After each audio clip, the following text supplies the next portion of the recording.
Today is April 8th, 2020. This is Naomi Eklund with Metaphysical Life Support.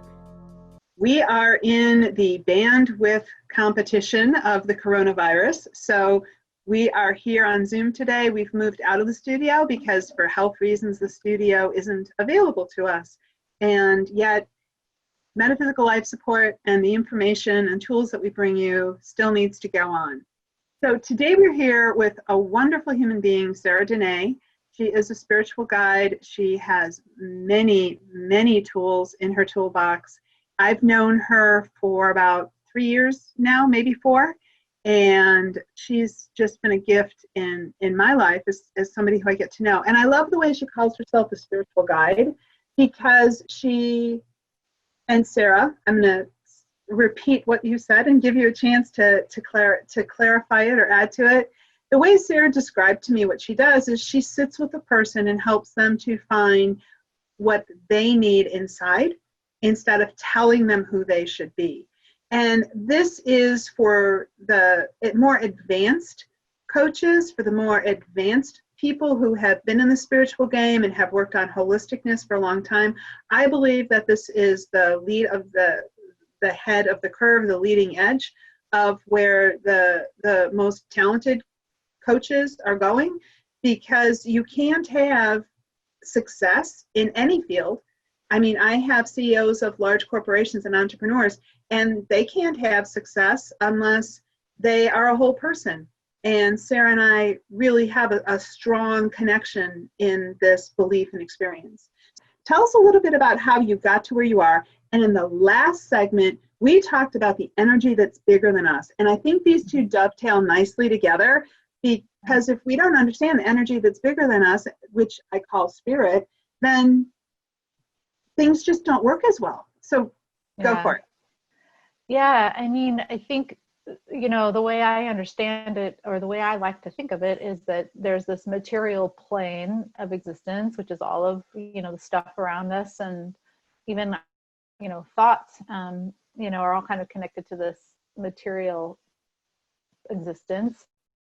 That's all being driven by an energy, divine, God, the source. There's a lot of for it, right? I don't like to get hung up on those words. For some people, science is the equivalent of God, and that doesn't make them wrong either.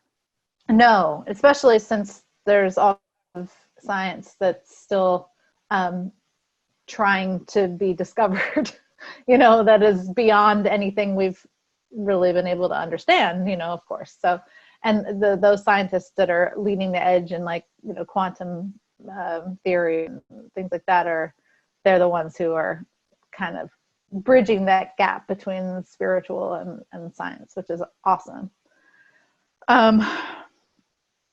So, I mean, it's all real, right? I'm not going to argue with anybody about what's real and what's not. It's more about what you choose to focus on and what you choose to work with, right, in life. And if you're entirely focused on the material plane, you might be fine, have a fulfilling, and I'm not gonna try to lecture anybody about it, but there's something about having the consciousness of this higher existence. Once you've decided that that's the case for you, that exists, it's almost like the whole world opens, right? Different for everybody. I think it looks different for every individual.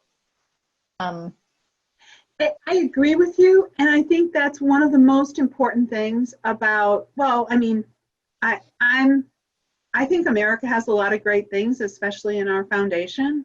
And one of our founding premises was that everybody gets to worship according to what works for them. Yeah. And so this idea of will and right and choice kind of comes into play here, because it's do you choose to listen to what sounds right to your soul, or do you choose to listen to what sounds right to the external group?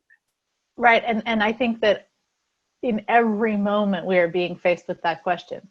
If we really think about it, there's in every moment we can choose to sort of be led by the divine, or we can choose to be led by all the other stuff that really has accumulated, I would say, in our minds over the years through whatever has happened to us, trauma, just life lessons we've learned about, like had it translated to us by our parents or by, the powers that be and the culture that we're in, and, the race we're in, and the, socioeconomic status we have, and all these things. Like all this stuff is sort of layered these kind of hard, crusty, this wall, essentially, this very thick, crusty wall, right? And identity, or what I might call it, like the ego.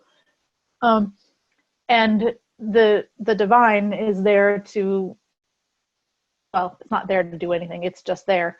But our relationship to the divine is an opportunity to break down those layers and those walls. Which for the audience, that ties back into something we started with in Sarah Denae #1, which was we were talking about how the coronavirus and the international isolation has created so many opportunities for spiritual growth, because it challenges our ego identities. And, how do we then turn that into compost or soil rather than into a prison? How instead of suffering through our awareness of the changes that we are making internally as well as externally, that the divine is asking us to make, so we are more open, more loving, more compassionate people, self-awareness and self-compassion, these are some of the tools that we use for that. And Sarah reminded us in the first episode that we have to remember that the storm that we're riding out is just a storm, and there is another side to the storm. We don't have to be afraid of it. Yeah. In this segment, I also wanted to touch on, and I think, again, they go really well together, this whole idea that there's something larger than us running the show. And you're talking about the divine. So, and we started the show sort of making this broad allowance that for engineers, my son is an artist and an engineer. And one of the things that he said to me that really struck was, I art through engineering. So all of his art is extremely precise. It's beautiful. It's so full of soul. But his soul is happy that way. So someone like myself who can't draw in a straight line and has never colored in the lines, looking at that, it's fascinating, and that's his soul. I have to remember that the way he expresses his soul is his divine right. And that's one of the beautiful things about us all being in this boat together, is we all get to hear a different voice and express a different part of the divine. Mm-hmm. So I'd like to sort of check back in with this idea of the divine, or this energy that's bigger than any one of us, and tapping into that in this time. Yeah, I mean, there is something so incredible about the expression of the divine in individuals. I mean, I think that we're taught to believe that there is just one right way to be. And there was never any sort of, at least me growing up, there was never this voice saying, from like my parents or this culture saying, yes, you need to live by the 10 commandments and be yourself, be your unique expression of yourself. I didn't hear that part. And so there was so much pressure in that, accumulated in my life, that I had to somehow find that perfect version of me that lived by these rules. And what that did to me is it basically built a barrier to my authentic expression. And so what I've been doing since I can remember, is trying to kind of find my authentic expression of the divine, which is I would say my essential being, my soul. That would be. And so I think what I would encourage and what I want to help other people do is to find their own expression, because it's going to be different than anyone else's. And I think that we run into snags when we think it needs to be a certain way, because we admire somebody outside of ourselves and we think, oh, they've got it going on. If I was just more like them, I would be closer to the divine. I'd be happier. No, you can definitely look to other people for inspiration. You can definitely, I would encourage exploring as many different possibilities as are out there. Like, I mean, one of my issues is that I've gotten myself such a sort of narrow, I mean, it's the algorithm on Facebook or on Google that shows me only certain things, and it's not showing me the right things anymore. I have to go out and seek the things that are actually aligning, more with me. My algorithm is messed up. So this is one of the great things about our conversations, is they're very rich, and there's, I could take one sentence and make a whole show out of that. So here's what I heard was, I'm hearing that, and we always interpret things into our own experience. Yeah. And so I'm hearing that there was not a congruency between your soul and what you needed to fit into your tribe culture and be safe. Right. And that when people talk about spiritual work or spiritual, go ahead. What I thought I needed. What you thought you needed. Yeah. Okay. So I want to clarify this point, because I think that sometimes we assume that other people understand what we mean. Yeah. And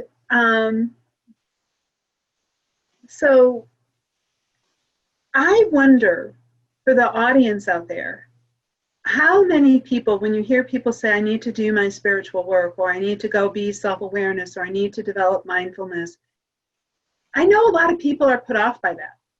Yeah. Like it's off-putting. And I think that part of the reason it's off-putting is because they don't understand that that's also about being closer to God. Because if it's so ingrained in you that being closer to God means going and listening to someone else's sermon and listening to what somebody else tells you will get you on that path to God, then there's a real fear of that interconnectedness. And then I think there's a whole nother group of anti-religious people who just think anything that sounds too psychological or too spiritual sounds really gobbledygooky, and they've rejected the whole idea of God or the whole idea of the spiritual life, and they just say, yeah, I know there's something, but I don't know what it is. Right. So for people out there, I think that's a really good question for people to ask each other. Ask yourself, like, why wouldn't I want to find whatever my soul or spirit inside of me is? Like, why wouldn't I want that?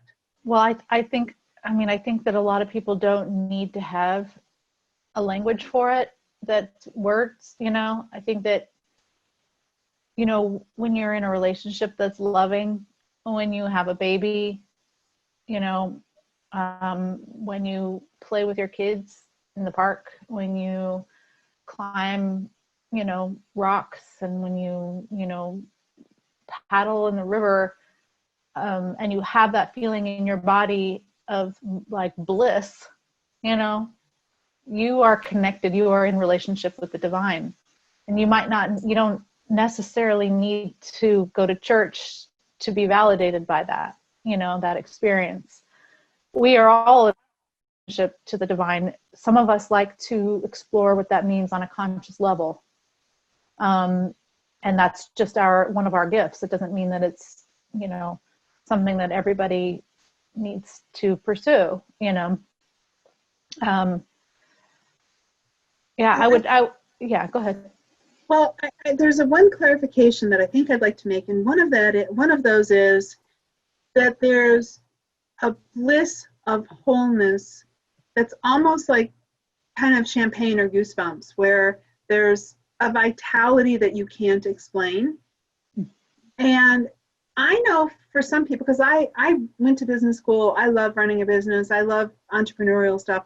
That's part of my archetype, part of my soul that just comes to life when I do that. So it can come in a lot of ways, but I think there's a difference between the ego-driven sense of satisfaction, what in the Enneagram they would call a neuroses, right? You know, that ego satisfaction of I have to do these 20 things today versus the soul bliss.